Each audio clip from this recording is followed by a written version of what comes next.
दृष्टि आईएएस के in focus programme में एक बार फिर आपका स्वागत है। मेरा नाम है मनीष। 1869 में स्वेज कैनाल के निर्माण से यूरोप और एशिया के बीच हजारों किलोमीटर की दूरी कम हुई।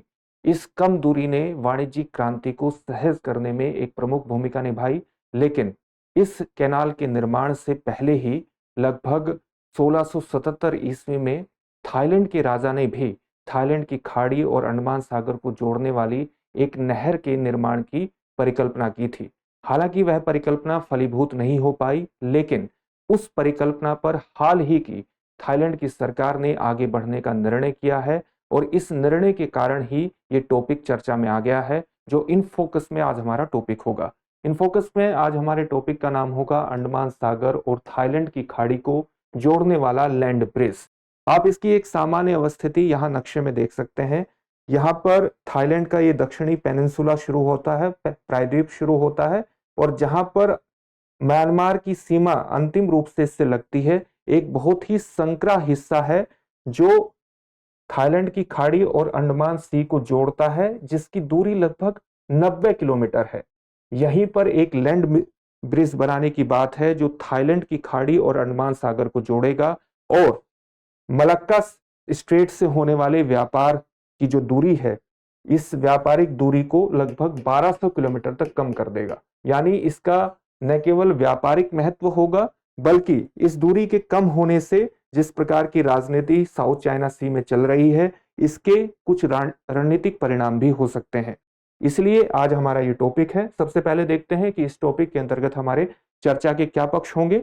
सामान्य रूप से हम एक बार फिर खबर को जानेंगे और ये चर्चा में क्यों है इस बात पर प्रकाश डालेंगे। फिर हमारी चर्चा का अगला पक्ष होगा कि लैंड ब्रिज की योजना ही क्यों, ये इसके उद्देश्य क्या है योजना के, और ये योजना क्यों लाई जा रही है, थाईलैंड को इसके क्या लाभ होंगे, इसको फलीभूत करने में, कामयाब करने में किस प्रकार की चुनौतियां आएंगी।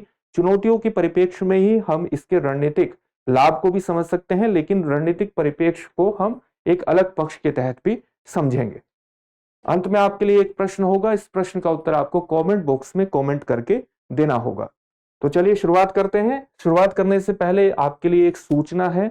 आपके लिए एनसीईआरटी कोर्स प्रारंभ हो रहा है। इसकी ऑनलाइन लाइव क्लासेस चलेंगी। इसमें एडमिशन प्रारंभ हो चुके हैं। इसकी कक्षाएं प्रारंभ होंगी 15 नवंबर से। अधिक जानकारी के लिए आप इस नंबर पर कॉल कर सकते हैं। तो टॉपिक की शुरुआत करते हैं। सबसे पहले देखते हैं कि खबर क्या है और चर्चा में क्यों है। ये खबर इंडियन एक्सप्रेस न्यूज़पेपर से ली गई है और खबर है a land bridge across Thailand's Kra isthmus. What is this centuries old idea resurrected again? एक लैंड ब्रिज जिसकी चर्चा अभी हमने की, थाईलैंड के क्रा isthmus, जो वो एरिया अभी हमने आपको बताया 90 किलोमीटर का, उसको जाना जाता है क्रा isthmus के नाम से। वही ये लैंड ब्रिज बनाने की बात है। ये एक कई सदी पुराना, जैसा हमने अभी चर्चा की थी कि 1677 में पहली बार इसका विचार आया था, कई सदी पुराना है। तो ये पुनः जीवित क्यों हो गया है? प्रायद्वीप पर लैंड ब्रिज के निर्माण का विचार है। लगभग 1200 किलोमीटर की दूरी को ये कम कर देगा। जो व्यापार मलक्का जलडमरू मध्य से होकर के होता है, जो हिंद महासागर को पैसिफिक ओशन से जोड़ता है, उसमें 1200 किलोमीटर की दूरी कम करेगा। हाल ही में थाईलैंड के प्रधानमंत्री ने belt and road initiative summit जो बीजिंग में हो रही थी, उसमें 17 अक्टूबर को यह विचार प्रस्तुत किया और चीन के रेलवे ऑपरेटर्स के सामने एक डूडल, इस प्रकार का नक्शा प्रस्तुत किया और इसमें थाईलैंड के दक्षिणी प्रायद्वीप को इस प्रकार से प्रस्तुत किया गया है।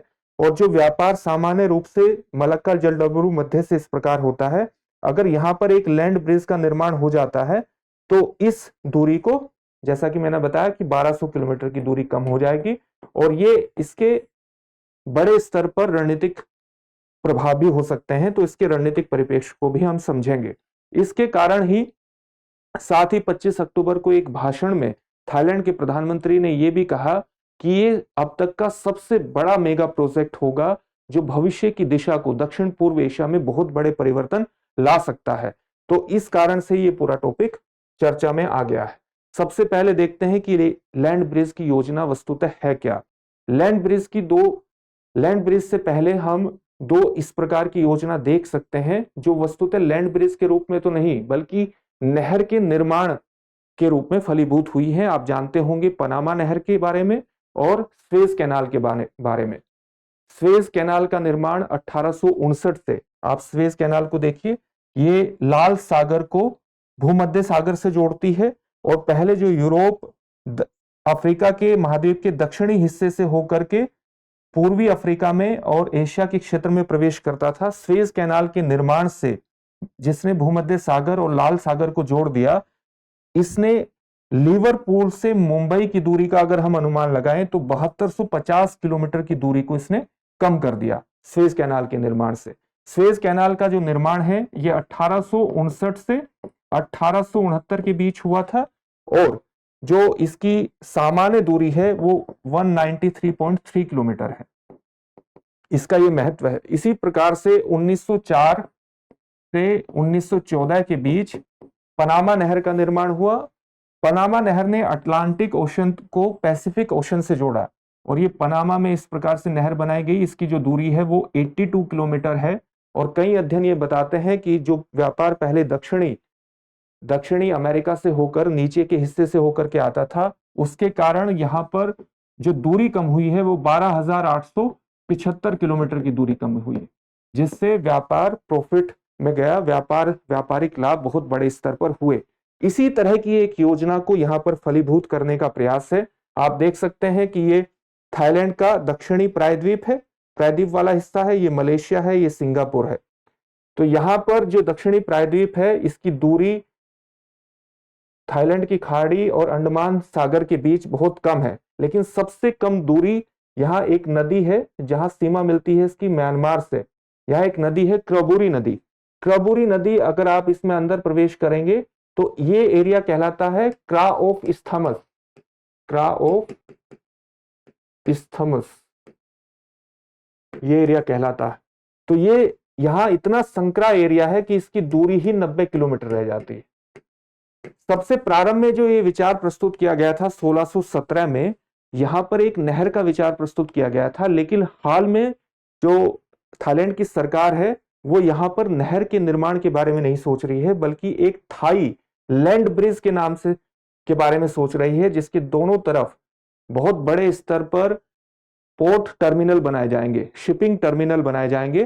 तो उस माध्यम से यहां पर इस दूरी को कम किया जाएगा। जो मलक्का जल स्ट्रेट, जल डमरू मध्य के माध्यम से व्यापार होता है, जो साउथ चाइना सी को हिंद महासागर से जोड़ता है, या आप कह सकते हैं पैसिफिक ओशन को हिंद महासागर से जोड़ता है, तो मलक्का जल डमरू मध्य से कुल वैश्विक नौवहन व्यापारिक माल का 25% व्यापार होता है।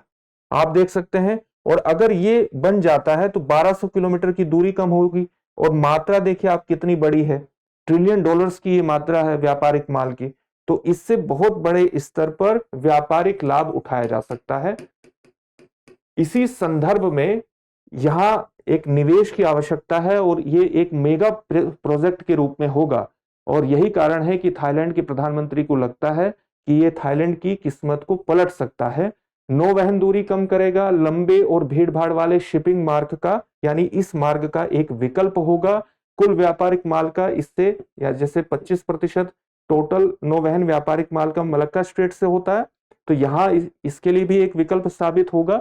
लेकिन स्वेज नहर और पनामा नहर से ये भिन्न है, क्योंकि वहां पर नहरों का निर्माण किया गया है, यहाँ पर लैंड ब्रिज का निर्माण होगा। सबसे पहले ये जो विचार आया था, ये अयोध्या साम्राज्य के सम्राट थे नराई द ग्रेट, उन्होंने 1677 में दिया था। एक नहर की परिकल्पना उन्होंने की थी और इसके अध्ययन के लिए फ्रांसीसियों से मदद भी मांगी थी। फ्रांसीसियों ने एक इंजीनियर इनके पास भेजा और जब उस इंजीनियर ने इसका अध्ययन किया तो उन्होंने इसको फेजिबल नहीं पाया, यानी व्यवहार्य नहीं पाया। लेकिन अंग्रेजों ने और फ्रांसीसियों ने, जो इस समय एशिया में बड़ी व्यापारिक शक्ति थी, बड़ी साम्राज्यवादी औपनिवेशिक शक्ति थे, उन्होंने 1843 से 1883 के बीच लगातार इसका अध्ययन किया, ताकि वो इसके माध्यम से अपने आप को, अपनी औपनिवेशिक ताकत को यहाँ पर बढ़ा सके, व्यापार को और ज्यादा फेजिबल बनाकर। इसके पीछे की ये पूरी कहानी थी। और 20वीं शताब्दी में भी इसको वित्त की आवश्यकता, वित्त की जरूरत पूरा न होने के कारण फलीभूत नहीं किया जा सका। हाल ही में 2021 में थाईलैंड की सरकार ने कहा कि अब इसको एक नहर के रूप में शुरू न करके इस पर एक थाई लैंड ब्रिज के रूप में शुरू किया जा सकता है। यही ये पूरी योजना है। थाईलैंड को इसके किस प्रकार के लाभ हो सकते हैं? थाईलैंड का ये नक्शा है, आप देख सकते हैं, गल्फ ऑफ थाईलैंड और अंडमान सी, और यहां पर ये ब्रिज बनाने की बात है इस एरिया में। क्रा ऑफ इस्थमस, थाईलैंड का जो जीडीपी वृद्धि दर है वो पिछले एक दशक में काफी कम रहा है, जिसकी 1.8% जीडीपी वृद्धि दर रहा है थाईलैंड का, और इनका घरेलू ऋण जीडीपी के 76% से बढ़कर 91% हो गया है। थाईलैंड में बड़े स्तर पर बेरोजगारी की भी समस्या है।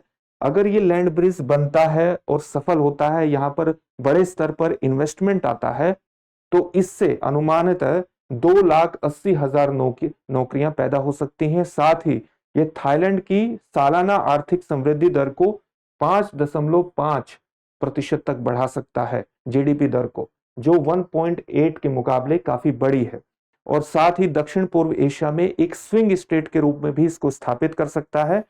स्विंग स्टेट का मतलब क्या हुआ? स्विंग स्टेट का मतलब ये हुआ जो बड़े स्तर पर किसी भी अन्य राष्ट्रों के आर्थिक वाणिज्यिक हितों को प्रभावित कर दे अपने निर्णयों के माध्यम से। आप जानते हैं कि आज विश्व में आर्थिक और वाणिज्यिक ताकत ही किसी भी देश के रणनीतिक महत्व का सबसे महत्वपूर्ण केंद्र होता है। इसलिए अगर यहां पर एक ब्रिज के निर्माण से व्यापारिक स्तर पर बड़ी हलचल पैदा होती है, व्यापारिक स्तर पर चीन इनके साथ मिलकर के, हम आगे अध्ययन करेंगे कि किस प्रकार से इसमें चीन की एंट्री होती है। बेल्ट एंड रोड इनिशिएटिव में ये विचार व्यक्त किया गया है, तो जाहिर सी बात है कि चीन के इन्वेस्टमेंट की इसमें आधारशिला रखी गई है, तो बड़े स्तर पर इसके रणनीतिक परिणाम भी हो सकते हैं। अब हम यही देखते हैं कि सबसे पहले कि इस योजना को फलीभूत करने के लिए किस प्रकार की चुनौतियां सामने आ सकती हैं। सबसे पहली बात तो ये कि इसके लिए जो वित्त जुटाया जाएगा, इसमें एक बहुत भारी कीमत लगेगी। 1 ट्रिलियन बाहत जो थाई मुद्रा है, इसकी कीमत है, और जो बैठती है 27.44 ट्रिलियन डॉलर की। इसी संदर्भ में चीन की महत्वपूर्ण भूमिका होती है, क्योंकि चीन ने ही अब तक एकमात्र देश ऐसा है जो इस योजना में कुछ ना कुछ दिलचस्पी दिखाई है। वर्ष 2015 में चीन Thailand Kra infrastructure investment and development company और एशिया यूनियन ग्रुप के बीच एक समझौते पर भी हस्ताक्षर हुए थे, जो इस योजना से संबंधित थे, इस योजना को कार्य रूप देने से संबंधित थे। लेकिन इसके बाद ये योजना ठंडे बस्ते में चली गई, इसे कार्य रूप नहीं दिया जा सका।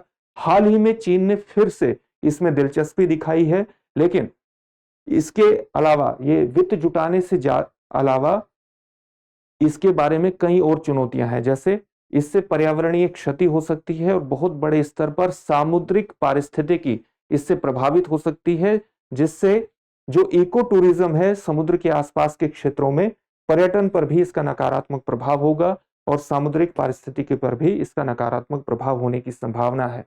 साथ ही परियोजना कितनी व्यवहार्य होगी, कितनी फेजिबल होगी, कितनी सफल होगी, इसके बारे में भी कई प्रकार के संशय हैं। जैसा कि बताया गया कि एक बहुत बड़ी कीमत इसमें लगेगी, 27.44 ट्रिलियन डॉलर की ये कीमत बैठती है। माफ कीजिएगा, ये ट्रिलियन शायद गलत लिखा गया है, ये बिलियन डॉलर होगा, ये बिलियन डॉलर होगा। 27.44 बिलियन डॉलर की कीमत बैठेगी 1 ट्रिलियन बाहत में। और अगर इतनी बड़ी कीमत इसकी बैठती है, तो क्या इस योजना को फलीभूत करने पर इससे उस प्रकार के लाभ हो सकते हैं? लाभ होंगे या नहीं, ये एक बहुत बड़ा प्रश्न है। साथ ही भारत की भी आंतरिक एक रिपोर्ट है जो कहती है कि ये चीन के लिए एक सफेद हाथी साबित हो सकता है, यानी जिसमें इन्वेस्टमेंट तो बहुत होगा लेकिन उसके हाथ कुछ नहीं लगेगा। ये इसी प्रकार की योजना है जैसे चीन ने श्रीलंका में हम्बनटोटा पोर्ट और नेपाल में एक एयरपोर्ट के निर्माण में बेहद ज्यादा इन्वेस्टमेंट कर दिया है, लेकिन उस इन्वेस्टमेंट के अनुरूप वहां पर लाभ उसे नहीं हो पाए हैं। उसी तरह की एक योजना ये साबित हो सकती है। इस प्रकार की कुछ चुनौतियां इस योजना के अंतर्गत हैं। इसका रणनीतिक परिप्रेक्ष्य क्या है? रणनीतिक परिप्रेक्ष्य यही है कि अगर पहले से ही चीन साउथ चाइना सी में लेकर अपने अधिकारों को लेकर के असर्टिव है, और अगर उसका इस योजना में इन्वेस्टमेंट स्थापित होता है, इस योजना को सफल करने में उसकी भूमिका स्थापित हो जाती है, तो यहां से होने वाले नौवहन मार्गों पर हिंद महासागर और पैसिफिक ओशन को जोड़ने वाले नौवहन मार्गों पर उसका और ज्यादा नियंत्रण स्थापित हो जाएगा। चीन की व्यापारिक लागत भी कम आएगी और इससे चीन द्वारा क्षेत्र में निगरानी, जो भारत की एक प्रमुख चिंता है मॉनिटरिंग की और सर्विलेंस की, उसकी एक निगरानी तंत्र में भी बढ़ोतरी हो सकती है। साथ ही वो बहुत त्वरित गति से अपने जो नौवहन एसेट्स हैं, अपने नौसेना के एसेट है, यहां पर भेजने में भी सक्षम हो जाएगा। अंडमान सागर का रणनीतिक महत्व भी महत्वपूर्ण हो जाता है इस पूरे परिप्रेक्ष्य के अंतर्गत। एक और महत्वपूर्ण परिणाम यह हो सकता है कि थाईलैंड के इस योजना के कारण यूएस, भारत और साउथ कोरिया, जापान के साथ संबंध भी प्रभावित हो सकते हैं, क्योंकि चीन की इसमें महत्वपूर्ण भागीदारी है। और जिस प्रकार से चीन चाइना को लेकर के असर्टिव है, साउथ चाइना सी को लेकर के असर्टिव है, उस संदर्भ में वो निश्चित रूप से इसका रणनीतिक लाभ उठाने का प्रयास करेगा। अंत में एक प्रश्न देख लेते हैं इससे जुड़ा हुआ। निम्न जल राशियों का पश्चिम से पूर्व का सही क्रम क्या होगा? थाईलैंड की खाड़ी, दक्षिण चीन सागर, अंडमान सागर, बंगाल की खाड़ी। आपको सही क्रम बताना है कि इनका पश्चिम से पूर्व का सही क्रम क्या होगा।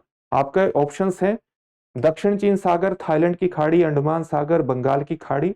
दूसरा ऑप्शन है थाईलैंड की खाड़ी, दक्षिण चीन सागर, अंडमान सागर या बंगाल की खाड़ी। तीसरा ऑप्शन है बंगाल की खाड़ी, अंडमान सागर, थाईलैंड की खाड़ी या दक्षिण चीन सागर। और चौथा ऑप्शन है अंडमान सागर, बंगाल की खाड़ी, दक्षिण चीन सागर और थाईलैंड की खाड़ी। इस प्रश्न का उत्तर आप हमें कमेंट बॉक्स में कमेंट करके जरूर दीजिए। फिर से एक नए सेशन में आपसे मुलाकात होगी। धन्यवाद।